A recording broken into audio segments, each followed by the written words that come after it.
예, 반갑습니다. 여러분, 안녕하세요. 오늘 강의를 맡게 된 강훈수라고 합니다. 저는 종전까지 마장 도시재생 현장지원센터 센터장으로도 있었고, 제가 주로 활동했던 게 아마 전통시장이나 상점가 그리고 상권 활성화 관련된 분야 뭐 이런 부분들에 있어서 제가 중기부 자문위원이기도 하고 뭐 여러 가지 활동들을 지금 하고 있습니다. 많은 부분 이런 상업지역 혹은 상점가나 이런 상권이 형성되어 있는 도시재생을 할 때 많은 어려움들을 좀 겪고 있는 것으로, 그리고 그 상인들과 어떤 서로 간의 공감대와 활동들을 해 나가야 될지 좀 궁금한 점들이 많으실 거라 이렇게 이해가 됩니다. 오늘 제가 좀 말씀드리고 싶은 거는 이런 상권을 살리는 상권 활성화를 목표로 두고 있는 이런 도시재생 사업에서 과연 상인들이 어떤 생각들을 가지고 여기에 동참하고 같이 해야 되느냐에 대한 부분을 제가 간단하게 설명을 드리고 그리고 가만히 앉아 있어서 여러분이 뭔가를 바라신다 그러면 좀 생각을 바꾸시는 그런 기회가 되셨으면 하는 바람입니다. 그래서 그러면 이 전통적으로 이렇게 형성되어 있는 이런 상권, 뭐 전통시장뿐만 아니라 지금 현재 여러분이 위치하고 있는 이런 상권도 오래된 상권이겠죠. 구도심 상권이니까 이런 상권을 살리기 위한 이런 방안들, 그리고 이 상권이 가지고 있는 기능과 역할들이 있습니다. 이제 이런 부분들을 어떻게 우리가 바라볼 것인가, 그리고 상인들의 참여가 어떤 식으로 일어나야 될 것인가, 그리고 활성화를 시키려면 이게 금방 되지 않습니다. 그래서 이걸 단계별로 어떻게 활성화가 될 것인가, 그리고 거점 공간들을 곳곳에 이렇게 잘 마련을 해 두고 있습니다. 그래서 이런 부분들 어떻게 잘 활용할 것인가, 뭐 이런 것들도 사례를 보고 제가 말씀을 드리도록 하겠습니다. 전통시장은 혹은 전통적인 상권은 지금 보시다시피 가장 기본적인 게 경제적 기능입니다. 그죠? 네. 여기는 물건을 팔거나 서비스를 제공하거나 뭐 이렇게 해서 그 대가를 받는 그러한 장소겠죠. 위에 두 개 있는 이런 경제적 기능, 당연히 여러분이 기본 갖추셔야 됩니다. 그죠? 좋은 품질, 적정한 가격, 그리고 최고의 서비스를 제공하는 뭐 그러한 경제적 기능들, 이게 전통적인 기능이겠죠. 당연히 잘 되셔야 됩니다. 잘 생각해 보시면 과거에는 물건을 사려면 이곳에 오지 않으면 물건을 사기가 힘들었어요. 그렇죠? 당연히 그렇습니다. 그렇기 때문에 이곳에 상권이 형성이 됐던 거죠. 근데 지금은 물건을 파는 업태가 너무나도 다양하겠죠. 대표적인 게 요즘 뭡니까? 온라인입니다, 온라인. 그죠? 코로나 시기에 들어서면서 실질적으로 가장 크게 증가한 게 비대면 온라인 매출. 특히 여기 상권이 전통적으로 어느 지역에 가거나 소위 말하는 소위 명동거리라는 게 다 있습니다. 그거는 수원에도 있고 평택에도 있고 저 지방, 저 남쪽 광주에도 있고 어느 지역에 가도 유사 거리들이 다 있습니다. 소위 말하는 브랜드 샵들이 있는 골목이겠죠. 근데 그런 기능들을 가지고 있던 것들이 실질적으로 다 지금 빈 점포들이 상당 부분 늘어나고 있습니다. 근데 왜일까요? 의류업종은 특히 온라인 매장으로의 어떤 진출이 어느 업종보다도 상당히 활발한 그러한 지금 상황들을 지금 맞이하고 아마 있을 겁니다. 여하튼 지금 이러한 전통적인 경제적 기능뿐만 아니라 여기에 사람이 모이고 서로 소통하고 그 속에서 새로운 문화들, 그들만의 문화들이 계속 형성되어 왔던 거죠. 그래서 아래에 사회 문화적 기능을 실질적으로 여기에서 여러분이 인지하시든 인지하지 못하시든 그 부분이 여기에 형성이 되어 있던 겁니다. 네, 기본적으로 이 상권이 이제 앞으로 좀 더 특별해지려면 당연히 이런 전통적인 기능 뿐만 아니라 여러분이 놓치고 계셨던 사회문화적 기능이 상당 부분 보강이 돼야 됩니다. 특별히 온라인이 아닌 오프라인으로 이 상권을 직접 방문하게 되는 주 요인은 아마 위에 경제적 기능보다 아래에 사회문화적 기능이 더 크게 작용할 거다라는 거죠. 그렇기 때문에 여러분뿐만 아니라 이 도시재생 사업을 하고 계시는 분들의 주 관점을 이쪽에다가 많은 부분 포커싱을 해서 사업을 진행해 나가셔야 됩니다. 그래야 이 지역 상권만의 매력적인 부분들이 거의 다 여기에서 다 표출이 된다는. 자, 전통적인 이런 상권을 살리고 싶습니다. 그러면 기본적인 요소가 있겠죠. 상권 활성의 기본 요소는 휴먼웨어, 그 다음에 소프트웨어, 하드웨어입니다. 쉽게 얘기해서 사람입니다. 휴먼웨어는 사람입니다. 이 안에서 장사하고 계시는 상인, 이 지역을 방문하는 고객, 이런 분들과 직접적으로 연관되는 관련성 있는 부분이 휴먼웨어고, 그 다음에 소프트웨어입니다. 상권을 살리는 데 있어서 여러분 마케팅도 하실 거고, 홍보도 하실 거고, 광고도 하실 거고, 그죠? 예. 그 다음에 본인만의 상품 전략, 그 다음에 고객 접근 전략, 뭐 이런 부분들을 다 가지고 계실 겁니다. 그런 것들을 강화하는 게 소프트웨어 전략입니다. 그 다음에 하드웨어입니다. 고객들이 찾아왔을 때 조금 더 편리하게 접근할 수 있고, 왔을 때 편안하게 쇼핑할 수 있는 그러한 공간들을 확보해 주는 게 하드웨어적인 거죠. 전통적인 상권에서 기본적으로 많은 부분 20여 년 전부터 국가나 지방자치단체에서 상권을 살리기 위한 많은 지원들을 해왔습니다. 그러나 모두 다 성공하지는 못했습니다. 지금 지원 정책의 많은 부분들이 다시 원점으로 돌아가서 지역 생활과 같이 호흡하는 그러한 지역 공동체의 중심 장소로 이 상권을 다시 강화해보자 라는 쪽으로 이 많은 부분들이 지금 방향전환을 하고 있다는 점 인지해 주시고, 아까 제가 모두에 말씀드렸던 사회문화적 기능이 결국 강화되어야만 이 지역에 직접 방문해야 되는 고객의 이유가 거기에 존재한다는 것.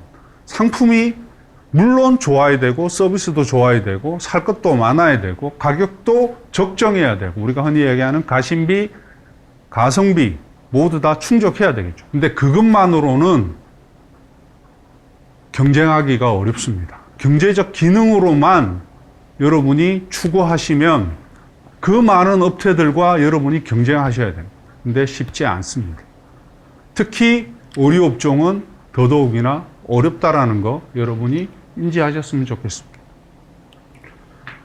자, 전통 상권의 미래입니다. 간단하게 말씀드리면 상권을 살리려면 첫 번째도 상인이고 두 번째도 상인입니다. 상인이 변하셔야 됩니다. 제가 말씀드리는 앞으로의 모든 과제들은 상인이 어떤 자세를 가지고 있고 어떤 자세로 변화되어야만 여기 상권을 살릴 수 있느냐. 물론 아까 얘기했듯이 휴먼웨어 1순위입니다. 그 다음에 소프트웨어, 하드웨어. 다 필요한 사항이지만 상인분들이 이 상권을 살리겠다라는 의지가 없으시면 제가 볼 땐 다 무의미한 것들이고 의미 없는 것으로 작용을 지금까지 해왔다. 이렇게 이해하시면 될 것 같고요. 상권 활성화, 미래를 위해서 여러분의 생각들을 조금씩 바꾸시는 그러한 자세를 견지해 주시기를 부탁드리겠습니다. 상권을 살리는데 휴먼웨어적 측면에서 가장 중요한 건 상인 개별적인 생각들을 조금씩 바꾸는 거하고요. 그 다음에 혼자 대응하기가 어렵습니다. 상권이라는 건 특정한 영역을 차지하고 있기 때문입니다. 혼자서 열심히 한다고 해도 이 지역에 거리가 더럽다든지 이 지역에 거리가 어둡다든지 뭔가가 환경이 거기에 받쳐주지 않으면 상당히 어렵겠죠. 그죠? 그리고 혼자서 아무리 열심히 해도 옆집, 앞집, 뒷집이 소위 말하는 반사회적인 업종들이 많이 들어와 있다. 그랬을 때 나하고 맞지 않는 거죠. 그랬을 때 이건 상당히 혼자서 극복하기는 어렵다라는 겁니다. 쓰레기를 버리는 자들 있는가 하면 쓰레기를 청소하는 자들이 있겠죠. 그죠? 예. 그래서 이런 부분들이 어떻게 보면 하나의 조직하에서 강력한 조직하에서 이게 적극적으로 움직여져야 됩니다.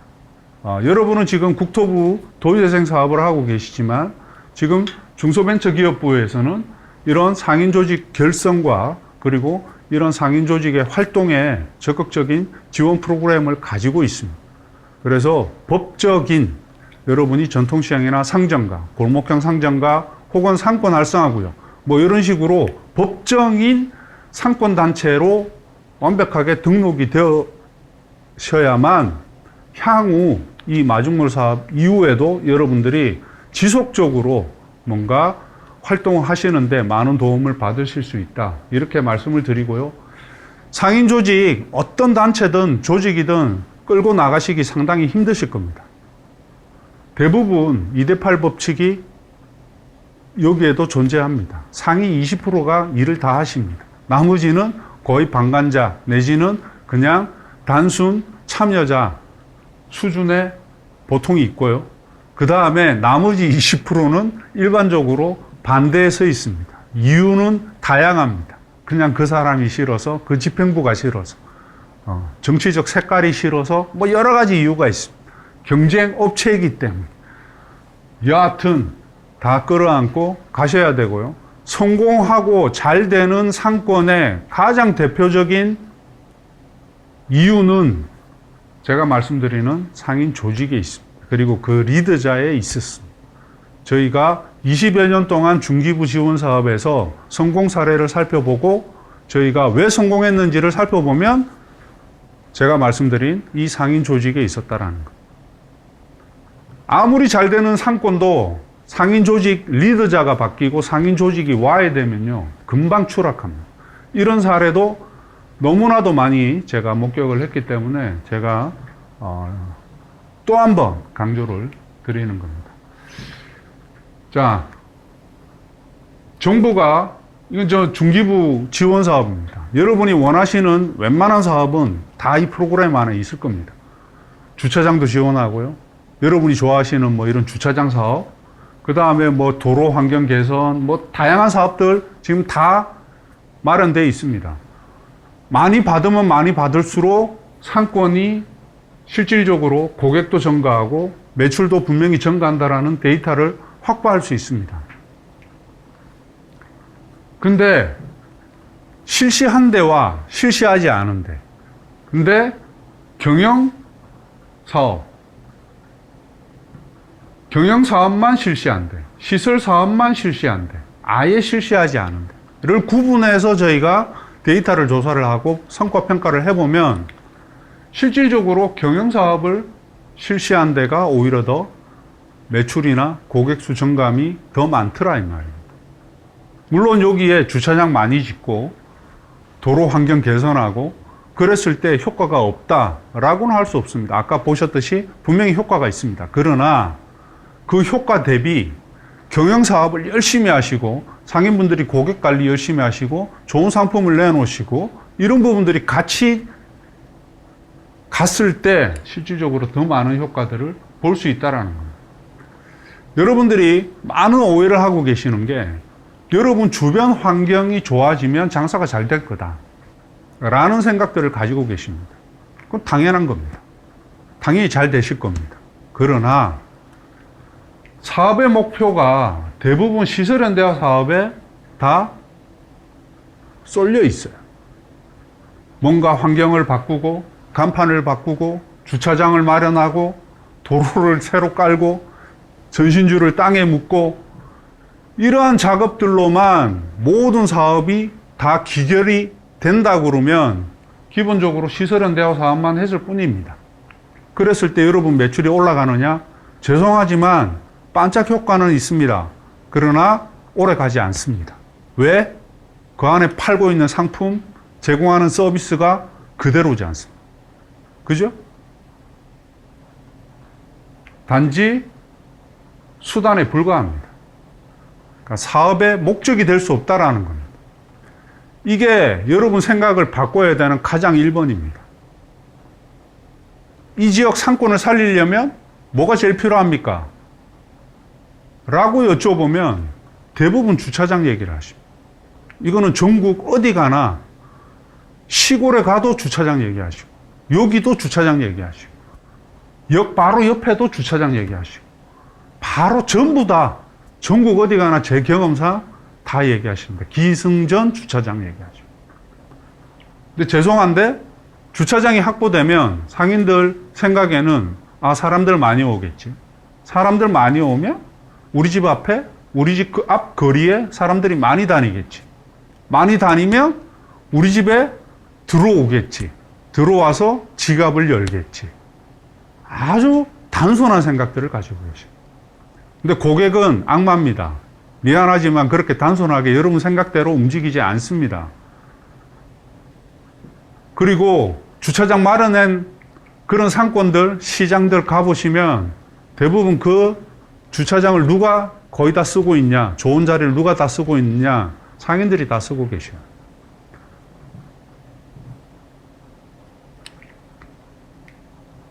마인드가 어떤 마인드를 가지고 대응하느냐가 실질적으로 중요하다는 걸 제가 자꾸 강조를 드리는 거예요.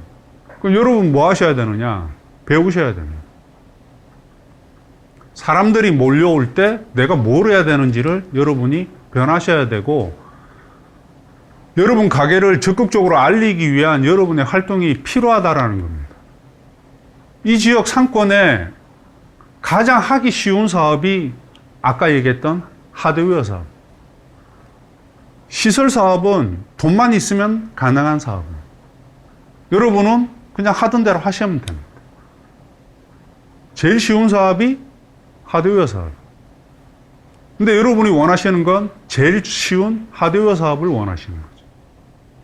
왜? 막연히 많이 올 거다라는 기대감 때문에 여러분이 원하시는 거죠. 근데 여기 사람 많이 오는 걸 원하시면 제가 방탄소년단을 5억을 들여가지고 여기 공연을 한다. 생각해 보십시오. 그럼 사람 여기 아마 전국에서 수십만 명, 세계에서 막 몰려올 겁니다. 자, 그랬을 때 여러분은 뭐 하실 거예요? 많이 왔으니까 우리 집 가게 많이 들어올 거다. 그렇게 그냥 막연하게 생각하실 거 아니에요. 제가 안 해본 거 아닙니다. 많이 해봤어요.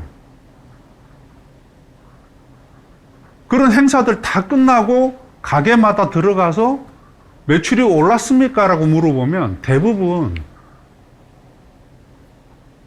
오르지 않았어요. 왜? 온 사람들을 잡지 못했거든요. 그럼 잡는 건 누가 합니까?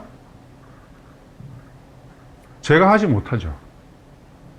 평택시 공무원이 못합니다. 네.